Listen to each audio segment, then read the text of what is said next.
Welcome back. We're talking about mindfulness, how we can practice it and take it into our everyday lives. And you were just telling us, you know, it does take some time to work on it. I loved the car idea, though, because every one of us, you know, whether we're driving to work, picking up the kids from somewhere, sometimes it is nice to just have that quiet moment. We all complain that we don't have enough quiet moments. That's a place to probably get it. Yeah, absolutely.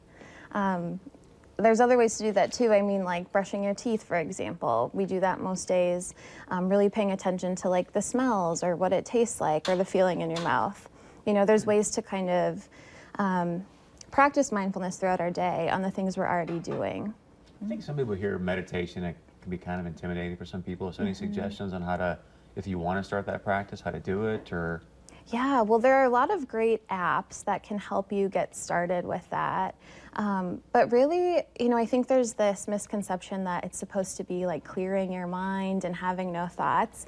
But really the goal is to just focus on your breath and be in the moment. And even though you're going to have thoughts, we're all human, you get distracted. It's about bringing yourself back to the moment to focus on your breath. So there's really no like wrong way of doing meditation as long as you are trying to be in the moment and then aware of what thoughts are coming up or what feelings are coming up.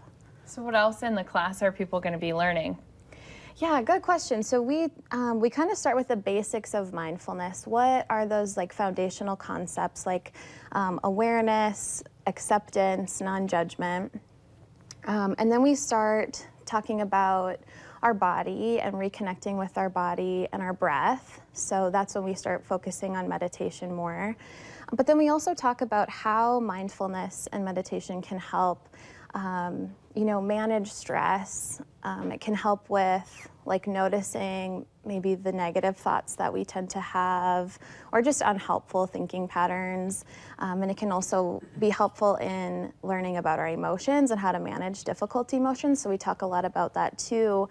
And then we get into self-compassion and how mindfulness kind of ties into self-compassion and can help us build that skill as well. So is it like I'm in a classroom kind of setting, or is it virtual, or how does this class work?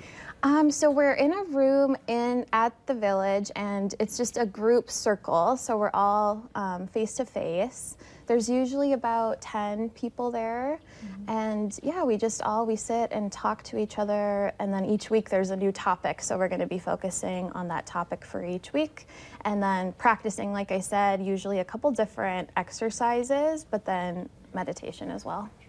I love too that it's other people who kind of want to do the same thing as you, but yet you don't have to feel like they're watching exactly what you're doing. You know, it's just kind of that open conversation and everyone then taking it and putting it into their own everyday life. Exactly, because everyone has a different reason for being there, and the amazing thing about mindfulness is it's really helpful for so many different people. I mean, it can be applicable really to anybody and for any reason. So you don't have to have the same reason for being there as someone else, but you can apply it to yourself and your life.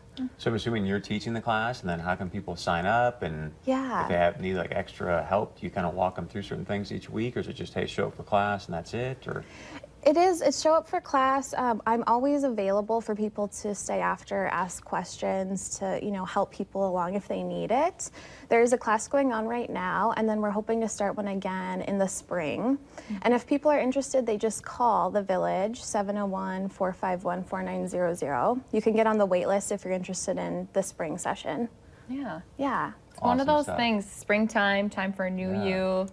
Yeah. I think it'd be perfect. some self-compassion, you know what I mean? Good stuff. We appreciate it very much. Thank you. Thank you, guys. You want to stick around for we're making dessert, right? Desserts. All right, Love stay it. with us. Much more coming up.